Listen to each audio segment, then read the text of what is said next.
Hi, this is Enrique. Welcome back to my channel. Today I'm here in Florida with my friend Blake. I'm going to be here for the next couple days shooting some great videos. If you haven't watched yesterday's video, I highly recommend it. We gave some very good tips about eating smart when you're traveling. Definitely check out yesterday's video, and on this video today we talk a lot about good money-saving tips and good healthy tips when grocery shopping and preparing foods. So definitely check this out, and then stay till the end, like Enrique said, for some cool footage and some of the good food that we had today that nourished us and gave us some good fuel and energy for today. We would like to talk a little bit about ways that you can save money going to the grocery and the types of things that you should look out for when you're buying different types of foods. Blake here, he is a health coach. He has many years dealing with different people and helping people with nutrition and different types of foods. And he does have a lot of knowledge when it comes to saving money at the grocery store.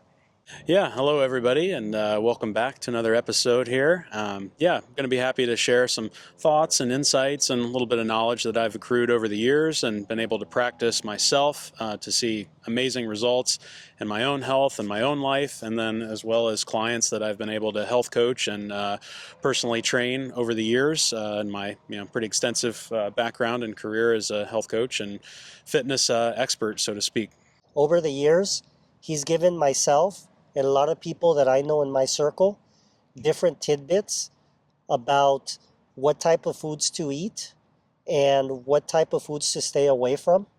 And I have followed a lot of his advice. My lifestyle has changed over the years, and how I've seen those changes because obviously if your health is not there, you also have a hard time to be able to meet your daily expectations. Everybody, right now we live in a world that, especially if you are self-employed or even if you are an employee of a business, people have a lot of expectations from you to make sure that you get everything done.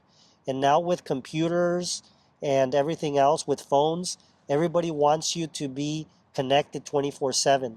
Basically everybody wants the most out of you. And so you need to be prepared, and you need to eat well, and you need to fuel your system with the best nutrients possible as your economy allows. And so that's something that Blake here, he's given me, like I said, a lot of tidbits on that. So I know that when you go to the grocery store and you've told me, hey, stay away from this, stay away from that, can you give me some clear examples as we're walking down the grocery aisle?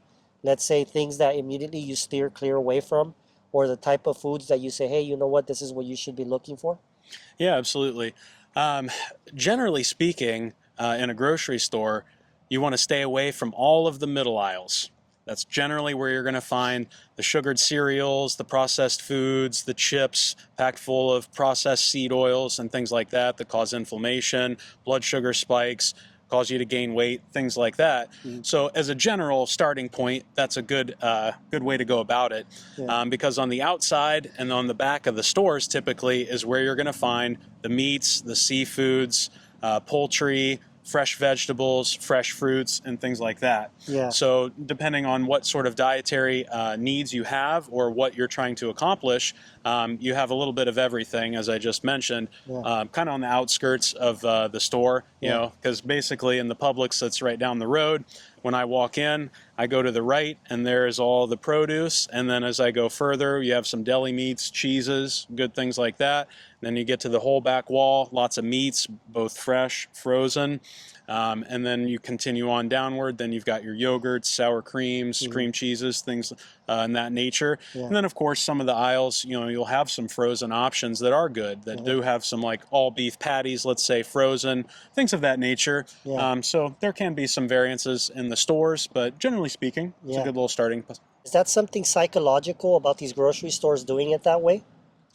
Yeah, I think so, for sure. Yeah. My mom, who taught high school, and she taught a little bit of food classes, okay. She would remark on years ago how they would move the store around intentionally, because she would go to shop and prepare to buy the foods for her students to prepare certain foods that they were making in her home economics class. Okay. And every now and then I remember she would say, oh my gosh, like this morning it took me an extra 10 minutes because they moved all the stuff around. You know, they put the Pop-Tarts at the front, and then they put the chips over here, so you end up you have a mission on what you need to get, and then you walk by certain things, and Yeah. sure enough, you're like, oh, yeah, that bag of chips looks good. I'm going to grab that. Okay, so if you go to let's say one grocery store, do you recommend that people shop at farmers markets for certain things versus going to regular grocery stores?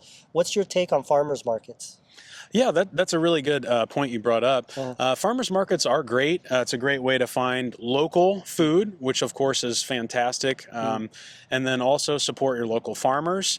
And you can find some really good stuff. yeah. Of course, we have viewers all over the country, so it depends on where you're at, as far as what type of farmers markets are going to be available. But I definitely think that's a great idea Yeah. to search out, on the internet, see what's around, Uh, and then go check it out. Go for a little walk, get some sunshine, and see. You might have a vendor or two, or maybe more that you like. Is there any types of foods that you specifically say, hey, you know what?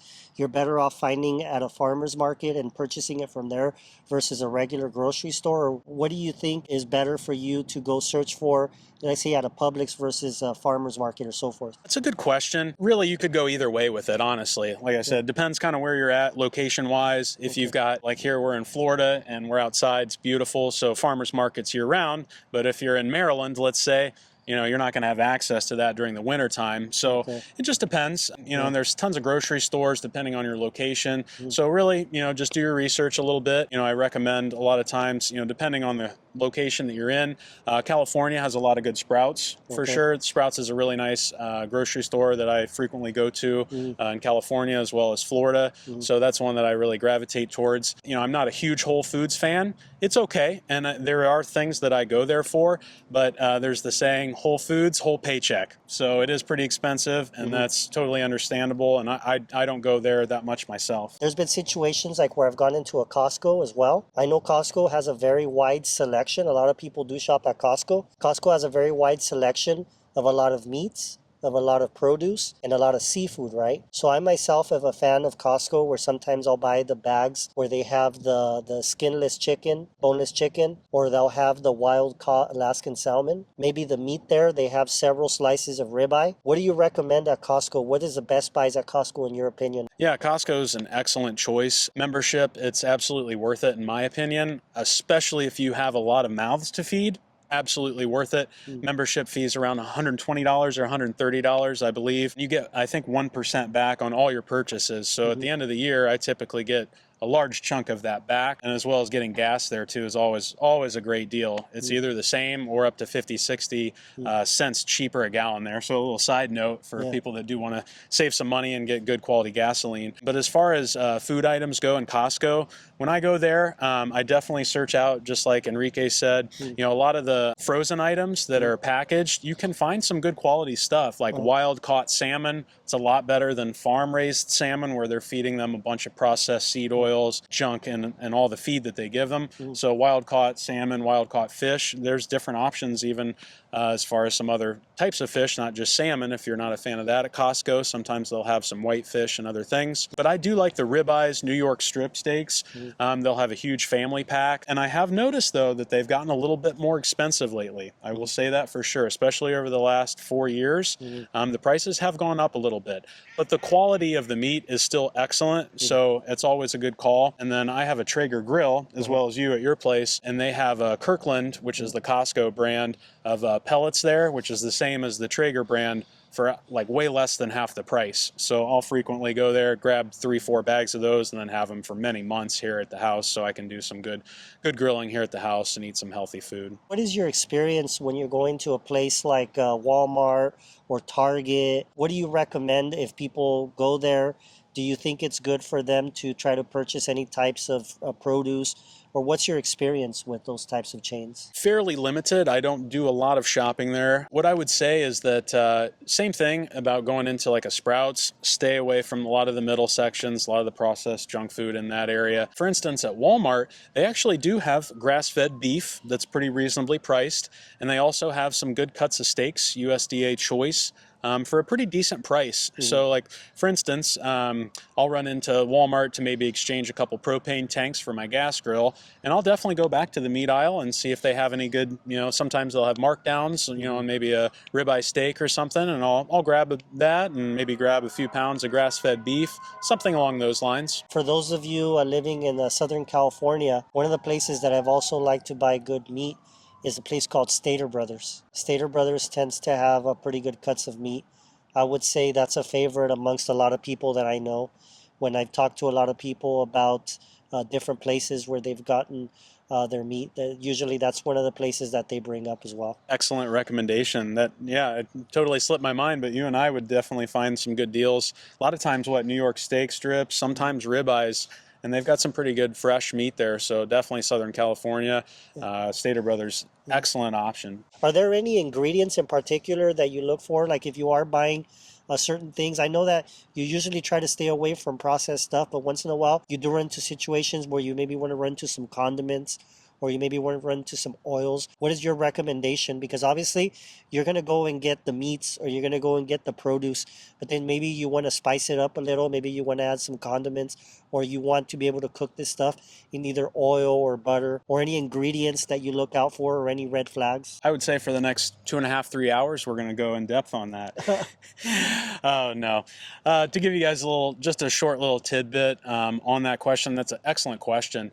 So as far as condiments go, you got to watch out for sugar. If you get a standard bottle of ketchup, you can take about 30 to 40% of that, and that's straight sugar. So one brand that I don't have any affiliation with is Primal Kitchen, and they do a lot of their sauces, condiments, and they've got a huge selection: ketchups, mayonnaises, barbecue sauces, marinades, etc. And they don't use any sugar in their products, and they're absolutely fantastic. So Primal Kitchen is a really good brand. I know that you've gotten a lot of their products over the years too. Yeah. I really like their mayonnaise because as far as specifics you asked, I stay away from processed seed oils. Okay. Canola, soybean oil, peanut oil, all these oils are really, really toxic. The manufacturing process, they use a lot of toxic chemicals to make that oil, and then it's inflammatory for your body. So a lot of people that have a lot of these chronic diseases, they're inflammatory in nature: heart disease, diabetes, arthritis, pains. So if you stay away from those oils, that's going to help things like that tremendously in general. So sugar and seed oils, those are kind of the biggest things, when you're looking at the ingredients and looking at the nutritional facts, which is an absolute must. I mean, every time I go into the store, if I'm going to buy something that's not a whole food item, I'm flipping it around immediately and just checking out the ingredients, seeing what's in it. And what about like once you get into the grains? Because I know there's a lot of people, they want to be able to incorporate a little bit of that into their diet. Is there anything else that you look for when you're trying to buy like cereal, or you're trying to buy some sort of pasta? Because once in a while, people do want to cheat. Maybe they want to have, a little bit of a pasta or a little bit of cereal. Are there any brands that you recommend, or anything that you stay away from immediately? What are your recommendations on that? I would say as much as possible, if you are going to go into that realm, to get as much of whole foods as possible. So like, let's say rice, I would look at whatever store I'm at. If they do have a bulk section, Okay. look for like an organic white rice, and then get a bunch of that. Then you're getting something clean. When it comes to grains, I mean, really anything in general, as best as possible, try to go organic. And I completely understand everyone's financial situation is not the same. For some folks, that's entirely reasonable. Some folks are on more of a budget, and that's fine. You don't have to do that either. But it's a good way. And things like grains typically are a little bit cheaper if you're looking for organic or just a nice whole food option. Because like in the frozen section, there might be some like rice medley, kind of thing. You think, oh yeah, that looks good. It's got some vegetables, some rice. I want that. I can pop it in microwave or oven. But then if you read the ingredients, it's going to have a bunch of soybean oil, high fructose corn syrup or sugar, things like that. I know that there's some people out there also that they're a fan of bread. I know a lot of people have been trying to cut it back. I know I've cut down bread a lot, and other people that I've talked to, actually now that Blake has gotten me into this whole situation of trying to stay away from bread, I've actually told a lot of people about it. And there's people out there that now they don't like bread. They look at it and they look the other way. Do you think there's any bread out there that's actually worthwhile getting at the grocery store, or you think people should just stay away from it 100%? That's an excellent question. I mean, my general stance is stay away from it completely. And some people might think that makes sense. Some people would have a little bit of hesitation. So that's where, on future videos that I'm going to do, we're going to dive into these topics and really, hammer out the specifics of it. But as far as bread goes, I would look for organic again, if you can. And there are some good options out there that I've seen a little bit. I haven't researched a lot of them, but I've seen keto breads where they cut out a lot of the carbohydrates, because it's a really high carbohydrate food, bread is. So you're getting a lot of empty calories, empty carbohydrates. So you eat it, your blood sugar spikes. And then after about a half hour, it crashes. And then you're like, my God, I'm hungry, I'm tired, I'm fatigued, I'm bloated, different things like that can happen with bread for a lot of folks, myself included, to the maximum for that. So, definitely take a look. If you're like, hey, look, I still want some bread, then I would take a look at some organic options, some keto options, and even some gluten-free options. But then again, too, you kind of got to dive down a rabbit hole of what the ingredients are in them, because some are good, some are bad. But generally speaking, I myself, many, many years ago, did have an addiction to soda. I got rid of it. I had my own method to do it. I did do it cold turkey, but I know that's very hard to do for a lot of people, and I highly recommend that people try to stay away from all these soft drinks. But like for you, for instance, I know that you've probably ran into people as well that you've talked to that have a real large addiction to sugary drinks. Do you have any recommendations on people how to be able to cut down on those drinks, or what alternatives they can do, or what type of things that they can do to be able to cut down on them so that the effect isn't as bad and you can make the transition? Yeah, absolutely. Yeah. Huge money saving tip here. So if you're into sodas and you like that carbonation, what I have is a soda stream. Then I have two glass carafes. And so I fill that up with high quality filtered water, stick it in the fridge, and then I'll pop that out. I throw up my soda stream, give it a few taps of the CO2 cartridge, and then you got yourself some nice bubbly water. And then from there, if you want a little bit more flavor or different things in it, you can add, I have a lemon and a lime squeeze that's organic in the fridge, and I'll just pop a little bit of either one or both of those into it. I'll put a little electrolytes that I have, a little like basically salts with magnesium, chloride, some different things like that to help hydrate you, and sprinkle a little bit of that in there. And it's just an absolutely fantastic way to get hydrated, have something, and there's some other products out there, that have added, like little squirt things with electrolytes. I like electrolytes if you're going to put something more sweet in it, maybe that's stevia based. So check out your store, see what they have as far as that goes. But I mean, you'd be surprised. You'll save a ton of money, because soda pop's expensive as can be now. I mean, I was walking through Publix the other day, and I cut down that aisle, and I was looking at the bottles, the 2-liter bottles for Coca-Cola, and I mean, it was over $2, $3. So I mean, one of the glasses of carbonated water with a little bit of whatever you want to add to it for flavor enhancement, I mean, that probably cost me like 10 cents, or something just dirt cheap. So that's a huge money saving tip right there. These are amazing tips. It's not every day that you run into people, especially close to you, that know this much about health. I've run into hundreds of people over the years, and most people are very ignorant when it comes to that.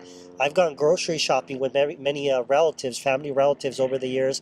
We'll go to the grocery store for different situations. People are very, very ignorant when it comes to finding the right products to eat. They'll just grab stuff, and without knowing, they'll just put it in their shopping cart and they'll just consume it. And they know that they're not eating the correct products, but they don't care. It seems like that's a big void here in the US. And I think that this is actually infecting the rest of the world as well. There's a lot of countries out there that now are becoming obese as well. That's why this topic is very important for people to listen to.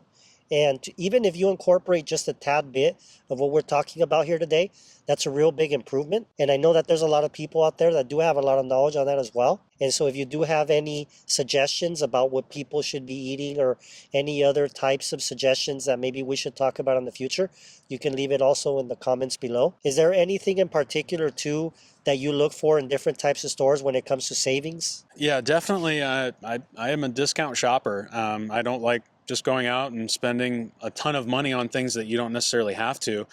For instance, I basically have different grocery stores that I go to for different things.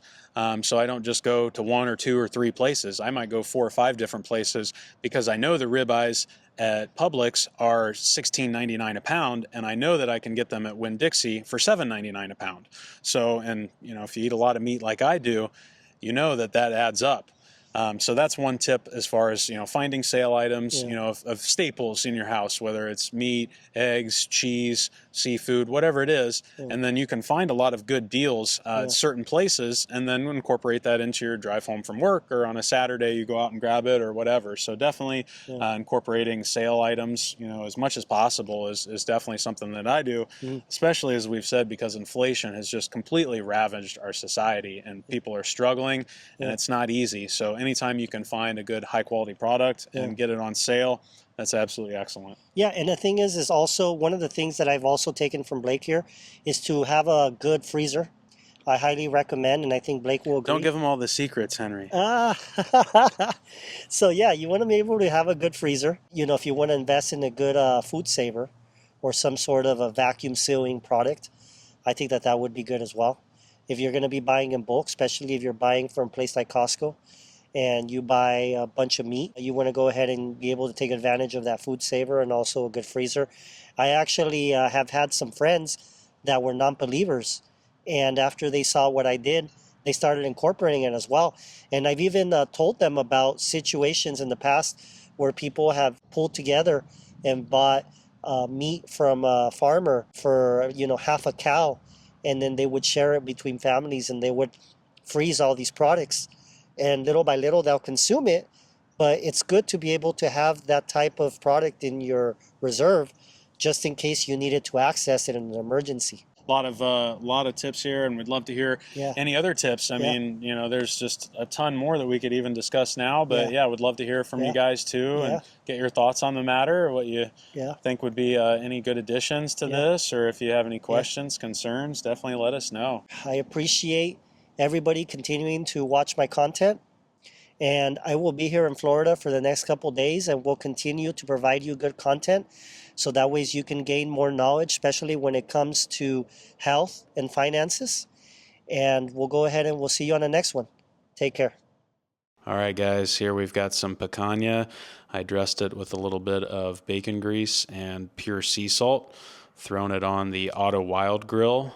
It's a dual broiler grill from the top, just like what the restaurants use, from Germany. Absolutely love this thing. Turning it up to high heat, and we're going to get a nice sear on these boys here.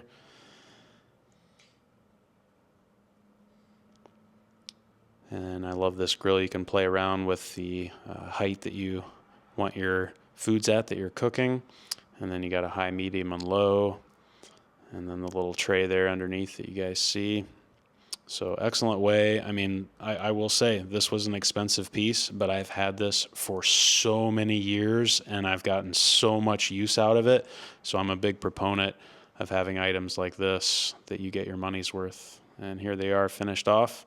Excellent little sear. I like just a mild char and medium rare to medium inside.